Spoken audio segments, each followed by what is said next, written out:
You're not invited to the wedding, Mrs. Carter. Daniel belongs to me now. Oh, and take your $60,000 back. Consider it a consolation prize. Those words struck harder than any storm that ever swept across Charleston. They dropped into my kitchen like stones, rattling every photograph on the wall and every memory in my heart. If you're watching this, subscribe and tell me where you're watching from. I stood frozen in the doorway, my hand gripping the wooden frame as if it could keep me upright. My husband, Richard, came up behind me, his palm steady on my shoulder. Yet nothing could steady the fire that spread through my chest. Brianna, my son's fiancée, didn't even wait for permission. Her heels clicked across the tiles of the kitchen Richard and I had built over 40 years. Each strike a drumbeat of arrogance. She brushed her manicured hand against the old oak chair at the head of the table, the very chair where Daniel had eaten his cereal before school, where he practiced spelling lists, where we said grace before every meal. Her touch turned that chair into a weapon, as if she were staking a claim on history that was never hers. The air smelled faintly of coffee, mingled with magnolia blossoms drifting in from the garden. It had always been a scent of comfort, of family, but now even the air seemed poisoned by her words. Toxic, she called me, as if years of sacrifice, nights waiting for Daniel to come home safe, weekends spent working extra shifts just to save for his college, could be reduced to a single slur.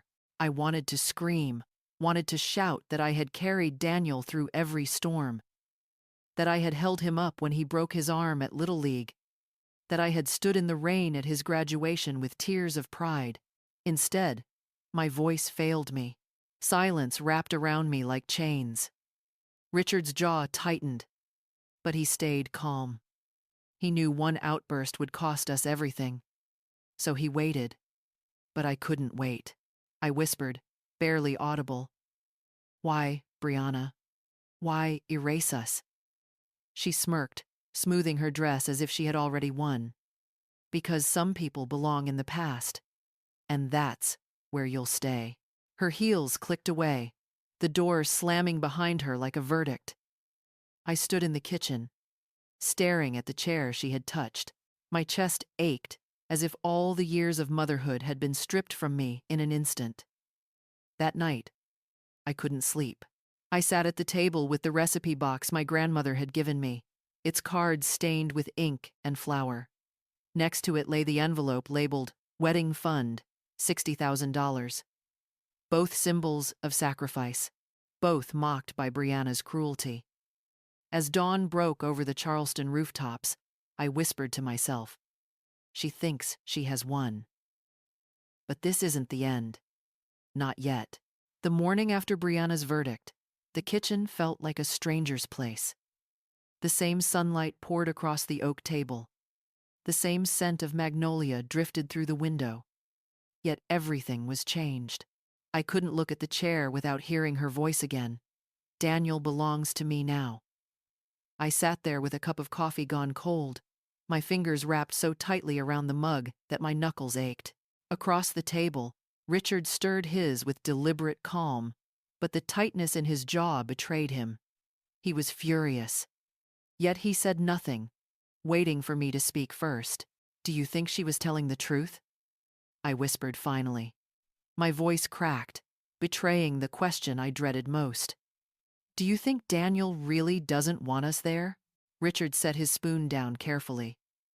Too carefully. Evelyn, that wasn't our son. That was her voice. She's been planting seeds in him for months.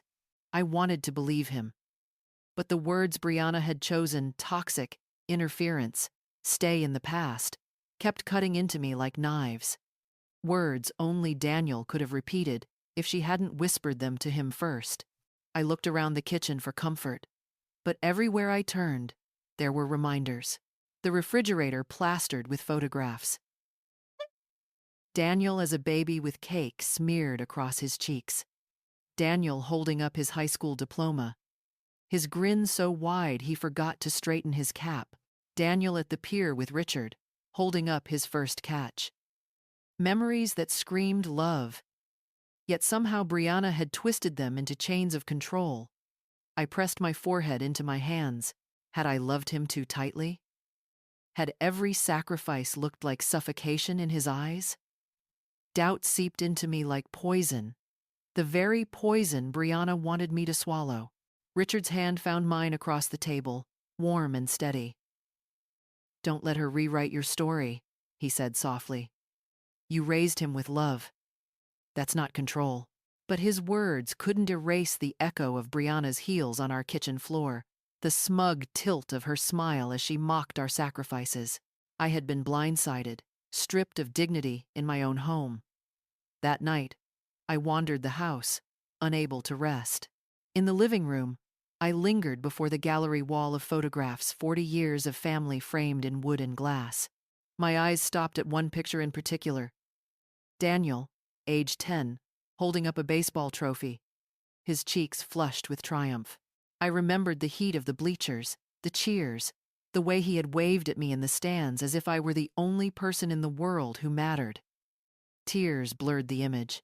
That boy, so full of love, could not be the same man who allowed Brianna to erase me, unless she had made him blind, unless she had woven her lies so tightly around him that he could no longer see who I was. I returned to the kitchen, sat down at the oak table, and placed my palm on the chair she had touched. Cold, empty, but a thought surfaced, quiet but sharp. People don't act this cruel without reason. She's hiding something. And in that moment, humiliation hardened into resolve. If Brianna thought she could exile me, she had underestimated the wrong mother. By the third sleepless night, the humiliation no longer burned.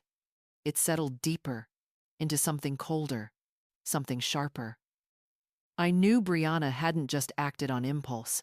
Her cruelty was too rehearsed, her words too precise. She was hiding something, and if Daniel couldn't see it, then I would. The name came to me while I stood at the kitchen sink, staring out at the magnolia tree Daniel had once climbed as a boy. Nora Whitfield, my old colleague from the county office. Back then, she had been the woman everyone turned to when the truth seemed buried. After retirement, she'd become a private investigator, and word was she never lost a case. I dialed her number with trembling hands. The line clicked, and her voice, steady and warm, came through. "Evelyn Carter. It's been years. What's wrong?" I swallowed hard. "Nora, I need your help. It's about my son's fiancée." There was a pause, then the sound of papers shuffling. "Tell me everything." I poured it all out. The kitchen humiliation, the $60,000 sneer, the way Brianna used words like toxic and boundaries to drive a wedge between us. Nora listened in silence, only interrupting once to ask, "And Daniel? Does he believe her?" My voice cracked. "I don't know anymore." She exhaled slowly. "Then we start with her. People like that don't operate in a vacuum. They leave trails." 2 days later, Nora arrived at our Charleston home, a leather satchel slung over her shoulder. She was older now, silver streaking her dark hair, but her eyes hadn't lost their edge. We sat at the oak table, yes, the very one Brianna had poisoned with her arrogance, and spread papers across it like weapons. "Brianna Cole," Nora began, adjusting her glasses. Or should I say, Brianna Jameson, or perhaps Anna Coalfield. She's used at least 3 names in the last decade. My stomach tightened. 3 names? Nora nodded grimly. And each time, the pattern's the same. She moves to a new city, attaches herself to a man with stability, drains him emotionally and financially, and then vanishes. Richard leaned forward, his voice low but fierce. "How much are we talking about?" Nora slid a photograph across the table. Brianna with another man, his arm wrapped around her waist, his smile wide with devotion. This man lost $200,000 before she disappeared. She told him she was pregnant. When he asked for proof, She vanished overnight. New name, new city. I felt the blood drain from my face. A fake pregnancy. A lie that twisted the most sacred bond of all. Nora's voice was steady. People like her project their poison. She called you toxic because she needed you silenced. That way, Daniel would never question her. I pressed my palm against the oak table, grounding myself. Every insult Brianna had hurled parasite. Interference. Toxic wasn't truth. It was camouflage. For the first time since that awful day, clarity cut through the fog. This wasn't just about being uninvited to a wedding. This was about saving my son from a predator. I looked at Richard, then back at Nora. Gather everything. Records, photos, statements. If she wants a war, she'll get one. But we'll fight with truth. And as Nora closed her satchel with a decisive snap, I knew the battle for Daniel's soul had only just begun. The next week, our dining table became less a place for meals and more a war room. Papers spread across the polished oak like battle maps, photocopies of leases, bank statements, photographs of Brianna with men I had never seen. The evidence was stark, ugly, undeniable. Nora adjusted her glasses, her tone calm but edged with steel. She's done this before, Evelyn. More than once. Look here, Charlotte, North Carolina. 5 years ago. She went by Anna Coalfield. Same pattern. Moved in with a man who managed a car dealership. Within 6 months, he had emptied his savings for her business venture. She walked away with $80,000 and left him in debt. Richard leaned over the paperwork, his brows furrowed. And Daniel? He has no idea? None, Nora confirmed. To him, she's the first love who sees his potential. That's her gift. She convinces men their devotion is proof of strength, when really it's their weakness she's after. I stared at one photograph in particular, Brianna younger. Hair darker but the same smirk on her lips. Beside her, a man grinned proudly, his hand on her stomach as if expecting a child. She told him she was pregnant, Nora explained quietly. But there was no child. When he started asking questions, she filed a restraining order, claimed he was unstable, but the records show he never even raised his voice. It was her exit strategy. Clean and brutal. A chill ran through me. A fake pregnancy. To weaponize something sacred, something life itself, was beyond cruelty. My chest tightened. And now she sits in my kitchen, calling me toxic. Nora's eyes softened, but her voice remained firm. That's how she works. She projects. She convinces her victims that their families are the problem, so she can isolate them. Once they're cut off, she takes control completely. I pressed my hand flat against the table, my wedding ring cold against the wood. I remembered the way Brianna had smoothed her dress before delivering her verdict, how confident she had been that day. She thought we were powerless. She thought Daniel would never hear a word against her, but the papers told a different story. The truth was etched in ink and photographs, in contracts and leases, in names abandoned like old costumes. Richard's fist came down hard on the table, making the papers jump. She's going to ruin him, his savings, his future, his dignity. She'll strip him bare. I flinched at the sound, but didn't stop him. His anger mirrored my own, though mine burned colder, deeper. For days I had replayed her words. You're not invited. Toxic. Stay in the past. Now, with every page Nora uncovered, those insults shifted into something else. Proof of her fear. Fear of being exposed. I met Nora's gaze. We can't confront Daniel yet. If we push too hard, she'll twist it. Make me look controlling. Just like she said. Nora nodded slowly. Then we need her to reveal herself. People like Brianna always overplay their hand. We just have to let her. I glanced at the old oak chair, the same one she had claimed with her touch. My voice was quiet, but resolute. Then we wait. We watch. And when she speaks the truth herself, Daniel will have no choice but to see. The chair stood silent in the corner, but in my mind, it was no longer a symbol of defeat. It was a throne waiting for the truth to sit down. The plan was simple on paper, but it carried the weight of my entire future with Daniel. Nora laid it out over the oak table, as if we were planning a court case. You can't shout at her, Evelyn. You can't even accuse her. Let her speak. Let her think she's winning. That's when the mask slips. I nodded, though my stomach knotted with dread. Pretending humility in front of the woman who had called me toxic felt unbearable. Yet, I knew Nora was right. Anger would only prove Brianna's point. The only weapon strong enough was her own voice, captured on record. Nora slid a small device across the table, no bigger than a lipstick tube. Its red light blinked once when I pressed the switch. Keep it in your purse, she instructed. Don't touch it. Once it's on, just let her talk. Richard frowned deeply, his hand tightening around mine.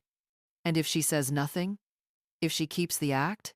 She won't, Nora said with quiet certainty. Women like her thrive on control. The moment she feels Evelyn is begging, she'll gloat. That's when she'll expose herself. The cafe Nora chose was small, tucked on a cobblestone street by the river. Neutral ground, no familiar faces, no family history echoing in the walls. Just the clink of cups, the hiss of an espresso machine, the steady hum of strangers' conversations.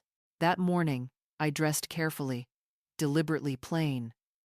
A navy sweater, a simple pearl necklace, nothing Brianna could sneer at as ostentation. I wanted her to believe she had stripped me of dignity, that she had the upper hand. Inside, I was shaking. I arrived early. The waitress placed a steaming cup of tea in front of me. But my hands trembled too much to lift it. Across the street, Richard waited in our car, pretending to read a newspaper, though I knew his eyes never left the door. Nora was stationed further down, watching from behind dark glasses, her phone ready. When Brianna finally appeared, she did so like she was stepping onto a stage. Her heels struck the pavement with practiced rhythm, her hair flawless, her smile polished. She spotted me instantly and walked in with the air of a queen meeting a subject. "Hello, Evelyn," she said, sliding into the chair across from me. The sound of my name in her mouth made my skin crawl. I forced a small smile. "Thank you for coming. I know your time is valuable." She waved a manicured hand dismissively. "I wasn't sure I should, but Michael would want me to at least hear you out." Her tone sliced through me, but I steadied my breath. The recorder blinked red inside my purse. All I needed was patience. I lowered my eyes, pretending to fold under her power. "We've had so many misunderstandings. I don't want tension to ruin Michael's happiness. Please, tell me what I've done wrong." Her lips curled into a smirk. I saw the glint of triumph in her eyes, the same glint I had seen in my kitchen. She thought she had already won, and I knew then. The mask was about to slip. Brianna leaned back in her chair, crossing her legs with the elegance of someone who believed the world revolved around her. She picked up the menu, glanced at it. "You really want to know what you did wrong, Evelyn?" My throat was dry, but I forced myself to nod. "Yes, I only tried to be part of your lives." She laughed quietly, the kind of laugh meant to wound. "That's exactly the problem. You try too hard. Always giving advice, always inserting yourself. Michael doesn't need a mother hovering over him anymore. He needs a wife who knows how to guide him." The words hit me like slaps, but I kept my eyes lowered, nails digging into my palms beneath the table. The recorder blinked inside my purse. Every word was being saved. "Guide him?" I asked softly, feigning confusion. Brianna's smile widened. She stirred her coffee as if discussing the weather. "Of course. He listens to me now. He trusts me. I've helped him see that money shouldn't be wasted on people who guilt him. You know how you used to push him to pay for every little thing? Family trips, charities, even your kitchen remodel? That won't happen anymore. He belongs to me now, and I'll keep him where I need him. The last sentence pierced deeper than the rest. He belongs to me. She said it with pride, not shame. The mask had slipped, no. It had fallen. I gripped my cup to keep my hands from trembling. So you believe I guilt him? I whispered. Of course you did. She leaned forward, her eyes gleaming. That's what parents do. They hold on too long. But it doesn't work on Michael anymore. With me, he'll have everything. Without me, he'd still be clinging to you. Her words sliced through me, but I forced myself to stay still. I thought of Daniel as a boy, waving from the baseball field, shouting "Mom," as if I were his world. To Brianna, that love was weakness. To her, my devotion was a weapon she had to strip away. I glanced around the cafe. The chatter of strangers, the hiss of steaming milk, the clink of cups, it all seemed distant. My focus narrowed on the blinking red light inside my purse. She had given me everything. Her arrogance was now evidence. I drew in a steady breath, leaning closer. My voice quiet, trembling just enough to sound defeated. Please, Brianna. He's my only son. I just want to be part of his life. Her smile turned cruel, deliberate. And that's exactly why you won't be. Because you'll always put your needs before his. But I won't. I know how to make him stronger. He belongs with me, not with you. The words were final, venomous and damning. She finished her coffee, rose smoothly, and smoothed her dress. This was a waste of time. But at least now, you know where things stand.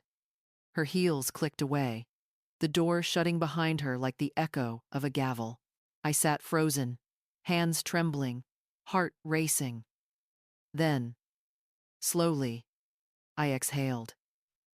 Richard slipped into the seat beside me, his face pale but resolute. Did you hear her? He whispered. I nodded, my voice low but steady. Every word. And so did the recorder.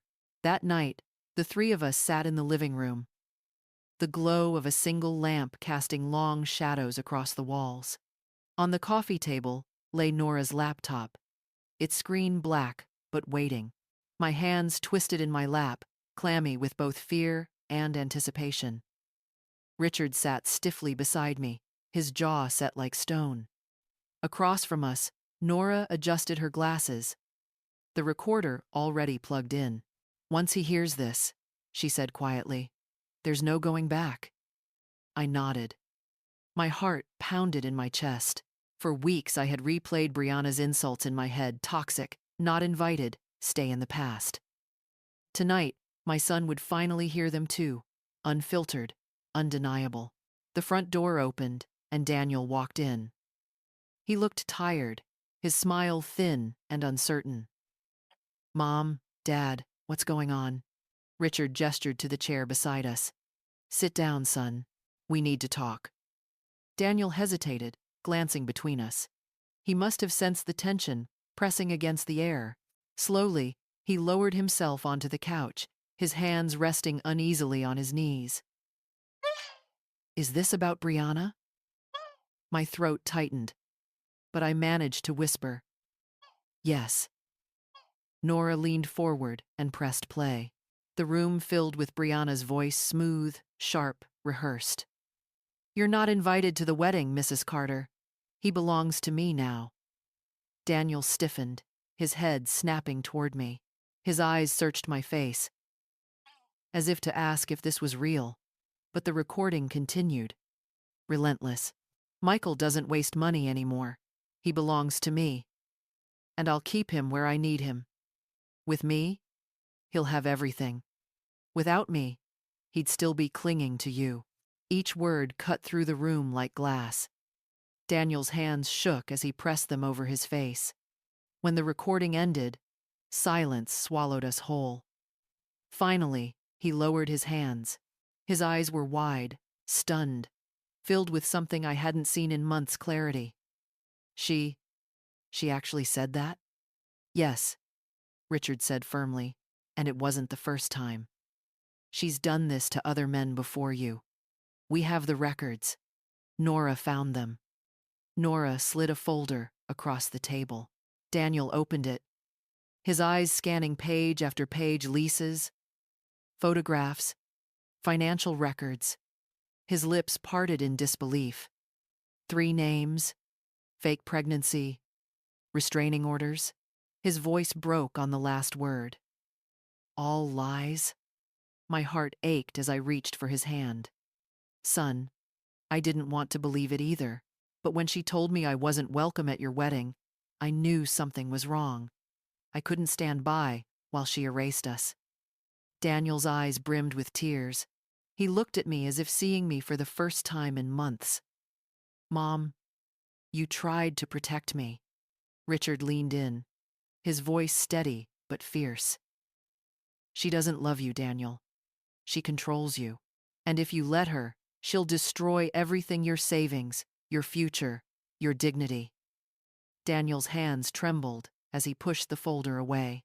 For a long moment, he sat frozen, breathing unevenly. Then, slowly, he stood.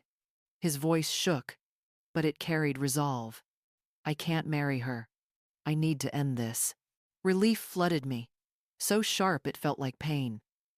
Tears blurred my vision as I whispered, "Thank God."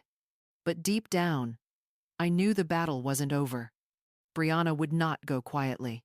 Daniel ended things the next morning. He returned the ring, his voice shaking but firm. Brianna's response was not silence. It was fire. The texts came first, long, venomous messages that shifted tone with every paragraph.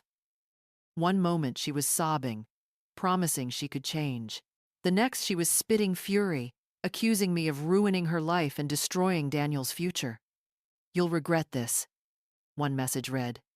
He'll never forgive you. You've poisoned him against me. I sat at the kitchen table, reading her words aloud to Richard. My hands trembled, but not from fear, rather from the bitter reminder of how little she thought of us. Even in defeat, she saw herself as the victim. When Daniel blocked her number, she escalated. Letters arrived at his office, carefully worded but dripping with malice. She painted herself as a woman trapped by controlling parents, insisting Daniel was brainwashed. Some letters reached his co-workers, spreading rumors that he was unstable, that his family had interfered in his private life. Then came the online posts. Profiles appeared overnight, each one claiming to be a friend of Brianna's, spinning tales of abuse and manipulation, always with me, cast as the villain. Toxic, interfering, unwanted. The same words she had once dropped in my kitchen now echoed across social media, claws reaching for strangers' sympathy. I won't lie, the sting returned. I would wake at night, hearing her voice in my head, replaying her cruel laughter, her casual claim that my son belonged to her. Even knowing the truth, the memory cut deep. But Daniel stood taller now. He ignored her messages, deleted her posts, and told his co-workers the truth. She doesn't control me anymore, he said simply. Richard reminded me each night, she's grasping because she's losing. Lies always shrivel in the light. And slowly, the storm began to pass. One evening, Daniel sat at our table again, not as Brianna's fiancé, but as our son, free, though scarred. He looked at me, his eyes steady. Mom, I don't just want to move on. I want to make sure this doesn't happen to anyone else. It was then I realized Brianna's cruelty would not end our family. It would become the seed of something greater. The weeks after Daniel ended, the engagement felt like clearing rubble after a storm. He visited often, no longer guarded, no longer shadowed by Brianna. Sitting at the kitchen table, sipping coffee, he seemed like my son again. One evening, He spoke with quiet conviction. I don't just want to move on. I want to make sure others don't go through what I did. Manipulation isn't love. People need to know that. Richard and I exchanged a look. For months, we had saved for his wedding $60,000, mocked by Brianna as a consolation prize. That night, we pulled the envelope from the drawer. It would not rot in bitterness. It would become seed money. With Nora's guidance, we built the Carter Initiative, a small nonprofit to help victims of deception. Richard handled the finances, Nora offered her investigative insight, and Daniel became its voice. The launch took place in a modest hall near the Charleston riverfront. Fresh paint brightened the walls, and lilies scented the air. A simple banner read, "The Carter Initiative, for those who deserve freedom." Daniel stood at the podium. His voice shook at first, then steadied. He thanked Richard, thanked Nora, and then turned to me. My mother saw what I couldn't. She protected me. When I didn't know, I needed protecting. Because of her, I stand here today, free and determined to help others. The crowd applauded, but it was his words that healed me. Brianna had branded me toxic, unwanted. Yet my son, in front of strangers, called me his savior. For the first time, the wound began to close. That evening, after the foundation's launch, I returned to the kitchen where it all began. The oak chair Brianna once touched still stood at the head of the table. Weeks ago, her smirk had turned it into a symbol of defeat. Now, I saw it differently. I placed my grandmother's old recipe box on the seat cards filled with ink, flour stains, the heritage of family meals. It felt like reclaiming what had been mocked and nearly stolen. Daniel walked in quietly. He looked at the chair, then at me. "I'll never forget what she said in this room, Mom. But I'll also never forget what you did to save me." My throat tightened. It wasn't just me. It was the truth. And the truth always wins in time. He smiled faintly, kissed my forehead, and left me alone with the silence. I sat at the table, running my hand across the smooth wood, whispering to myself, "The chair is the same, but I am not." Brianna had called me toxic, had tried to erase me, but she failed. What survived was not her cruelty, but my son's clarity, our family's resilience, and a foundation that would help others break free from chains like his. The lesson was clear. Money reveals the heart, but dignity is the only inheritance no one can steal. As the magnolia scent drifted through the window, I closed the recipe box and smiled. Justice had not roared in this kitchen. It had whispered, and that whisper was enough. "You're not invited to the wedding, Mrs. Carter. Daniel belongs to me now. Oh, and take your $60,000 back. Consider it a consolation prize." Those words struck harder than any storm that ever swept across Charleston. They dropped into my kitchen like stones, rattling every photograph on the wall and every memory in my heart. If you're watching this, subscribe and tell me where you're watching from. I stood frozen in the doorway, my hand gripping the wooden frame as if it could keep me upright. My husband, Richard, came up behind me, his palm steady on my shoulder. Yet nothing could steady the fire that spread through my chest. Brianna, my son's fiancée, didn't even wait for permission. Her heels clicked across the tiles of the kitchen Richard and I had built over 40 years. Each strike a drumbeat of arrogance. She brushed her manicured hand against the old oak chair at the head of the table, the very chair where Daniel had eaten his cereal before school, where he practiced spelling lists, where we said grace before every meal. Her touch turned that chair into a weapon, as if she were staking a claim on history that was never hers. The air smelled faintly of coffee, mingled with magnolia blossoms drifting in from the garden. It had always been a scent of comfort, of family, but now even the air seemed poisoned by her words. "Toxic," she called me. as if years of sacrifice, nights waiting for Daniel to come home safe, weekends spent working extra shifts just to save for his college, could be reduced to a single slur. I wanted to scream, wanted to shout that I had carried Daniel through every storm, that I had held him up when he broke his arm at Little League, that I had stood in the rain at his graduation with tears of pride. Instead, my voice failed me. Silence wrapped around me like chains. Richard's jaw tightened, but he stayed calm. He knew one outburst would cost us everything. So he waited. But I couldn't wait. I whispered, barely audible. "Why, Brianna? Why erase us?" She smirked, smoothing her dress as if she had already won. "Because some people belong in the past. And that's where you'll stay." Her heels clicked away, the door slamming behind her like a verdict. I stood in the kitchen, staring at the chair she had touched. My chest ached, as if all the years of motherhood had been stripped from me in an instant. That night, I couldn't sleep. I sat at the table with the recipe box my grandmother had given me, its cards stained with ink and flour. Next to it lay the envelope labeled Wedding Fund, $60,000. Both symbols of sacrifice, both mocked by Brianna's cruelty. As dawn broke over the Charleston rooftops, I whispered to myself, "She thinks she has won." But this isn't the end. Not yet.